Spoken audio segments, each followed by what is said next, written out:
Bonjour et bienvenue dans cette nouvelle vidéo de notre série de vidéos sur la notion de théorie des probabilités. Et bien dans cette vidéo, nous abordons notre deuxième exercice justement de la série de vidéos.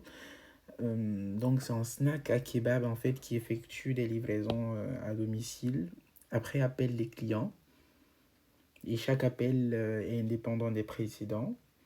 On considère qu'il peut se produire des retards de livraison avec une probabilité P de 0,30. Et on considère aussi que 10 clients appellent le snack chaque soir. Donc le nombre de clients qui appellent le snack chaque soir est de 10. Et on va appeler X la variable aléatoire qui va représenter le nombre de clients ayant subi un retard. Donc X est le nombre de clients qui a subi un retard.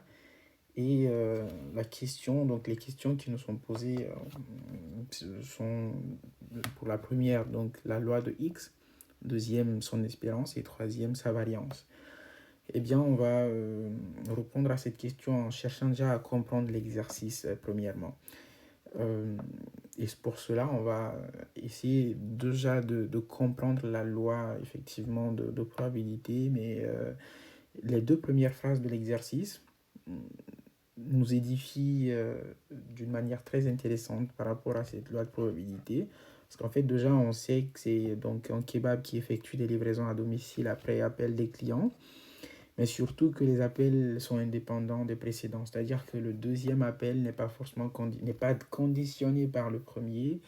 Et donc le troisième client éventuellement qui va appeler, sa situation n'est pas liée, d'ailleurs forcément le retient, n'est pas du tout lié au deuxième client qui a appelé précédemment, ainsi de suite. Et bien ça nous met sur la piste d'une loi qu'on a pu aborder dans la précédente vidéo, c'est-à-dire la loi binomiale, pour laquelle on avait des épreuves de Bernoulli répétées une fois, pour lesquelles, en fait, il y avait indépendance donc, des épreuves. Donc, les épreuves étaient indépendantes. Donc là, déjà, on a la notion d'indépendance qui, effectivement, qu'on a pu établir en lisant l'exercice, mais est-ce que c'est une épreuve de Bernoulli? On se pose la question. Déjà, c'est quoi l'expérience? L'expérience, en fait, c'est que au final, comme cette réponse, en fait, on peut trouver réponse en simplement cette question, on peut trouver réponse en lisant la deuxième phrase.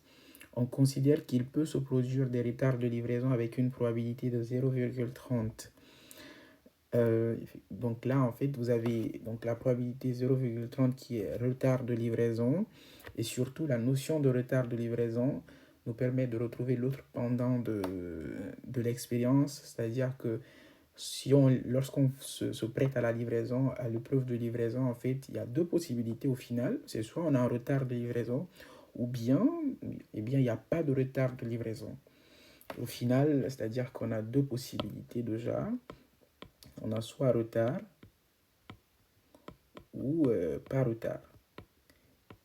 Et donc, effectivement, on retrouve cette notion d'épreuve de Bernoulli qui mène à deux issues. Et pour confirmer cela, on associe une probabilité P au fait qu'il y a un retard de livraison. Et ce qui va nous permettre de choisir le succès et l'échec entre ces deux issues, c'est-à-dire retard ou pas retard, ça sera la variable X. Parce que rappelez-vous, la variable X, dans le cadre d'une loi de Bernoulli, compte le nombre de succès euh, lors de une épreuve, donc le nombre de succès lors des épreuves qu'on peut avoir. Et au final, ici, ça compte le nombre de clients ayant subi un retard. Donc au final, on pourra dire que le retard sera notre succès. Vous voyez, donc au succès, on n'associe pas toujours la notion positive. Donc là, en l'espèce, on a le retard qui n'est pas forcément une bonne chose, mais on y associe le succès. Et le pas retard, ça sera notre échec au final, puisque X compte le nombre de clients ayant subi un retard. Et pour répondre à la première question, simplement, regardez comment on va procéder. Déjà, on a pu comprendre qu'il s'agira d'une loi binomiale, donc avec probabilité 0,30 et le nombre donc de preuves c'est 10, puisqu'il y a 10 clients qui appellent, surtout, puisqu'il y a 10 clients qui appellent, donc on a 10 épreuves parce que pour le premier client, c'est une épreuve de Bernoulli, soit il a subi un retard ou il ne l'a pas subi, pour le deuxième, ainsi de suite, jusqu'au dixième. Donc on a 10 épreuves. Et voilà comment on va essayer d'expliquer cela en fait. Regardez, 1, loi de x, c'est bon. Eh bien, on va simplement, regardez, on va appeler xi des variables aléatoires qui pourront prendre la valeur, donc 1 si retard, pardon, 1 si retard et 0 si échec. Bon, si échec, oui, mais bon, sinon, voilà, donc xi, déjà, c'est notre épreuve de Bernoulli qui prendra la valeur 1 si retard et 0 sinon. Et la variable aléatoire x qu'on a là ne sera nulle autre que la somme des xi. En fait, lors de la première expérience, donc de notre épreuve numéro 1, donc ça sera, si par exemple, supposez que sur les 10 épreuves, donc la première fois vous avez retard, la deuxième vous avez échec, ainsi de suite.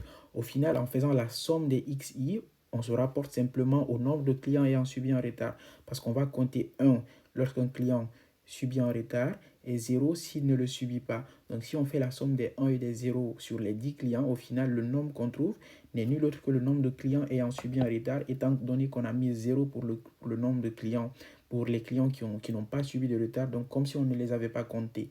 Donc en faisant ça, on a simplement x, qui est la variable aléatoire qui va compter le nombre de clients ayant subi un retard, tel que, je tiens juste à le préciser, donc tel que, avec, ou si vous voulez, avec xi, qui va donc suivre une loi de Bernoulli d'abord, avec probabilité 0,30, et tel que les xi et les xj sont indépendants. Donc ça, c'est pour parler d'indépendance.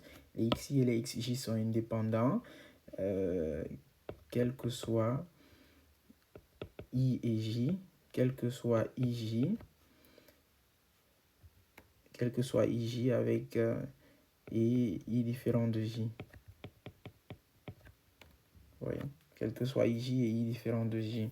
C'est-à-dire qu'en fait, ici, vous avez donc au final, on a réuni les conditions parce que déjà, j'ai pu dire qu'il s'agissait d'une épreuve de Bernoulli, voyez, et donc que la variable x compte le nombre de succès, voyez, le nombre de succès.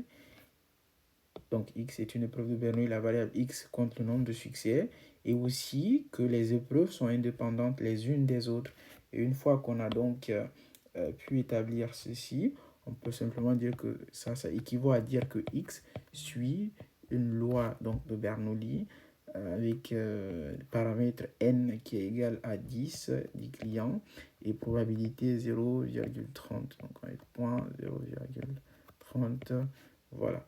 Donc ça c'est une loi de, pardon, j'allais dire Bernoulli, une loi binomiale. Vous voyez? Et au final, les deux dernières questions, on peut répondre très facilement. L'espérance donc de x, on a pu établir la dernière fois donc que c'était n fois p lorsqu'il s'agit donc d'une loi binomiale. Vous voyez, donc une fois qu'on a identifié la loi de x, tout le reste nous est facile parce qu'on a les formules qui nous permettent de les calculer très vite. Donc espérance à n fois p, ça fait 10 fois 0,30, ce qui nous fait 3. Et la variance donc de x est égale à n facteur de, pardon, np 1 moins p, qui est donc égal à 10 fois 0,3, on va dire, fois 1 moins 0,3. Donc vous avez déjà 10 fois 0,3, on a dit que c'était 3 simplement. Donc vous avez 3 fois 1 moins 0,3, c'est-à-dire 0,7. Ça nous fait 2,1. Vous voyez? Donc vous avez espérance qui nous fait ça et variance, voilà. Donc au final, voilà ce qu'il fallait retenir de cet exercice-là. Donc c'est effectivement pour la loi de x, il fallait simplement établir qu'il s'agissait d'une loi déjà qu'on avait une épreuve de Bernoulli et que les épreuves sont indépendantes et que la variable x qui nous est donnée compte le nombre de succès.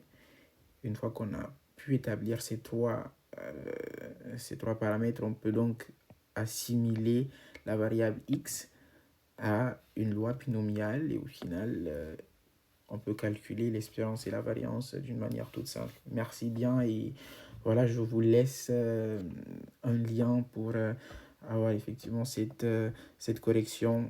Déjà, si vous le voulez, bien sûr, directement en PDF. Et éventuellement, si vous avez des questions, pardon, n'hésitez pas et merci bien. On se retrouve à la prochaine vidéo.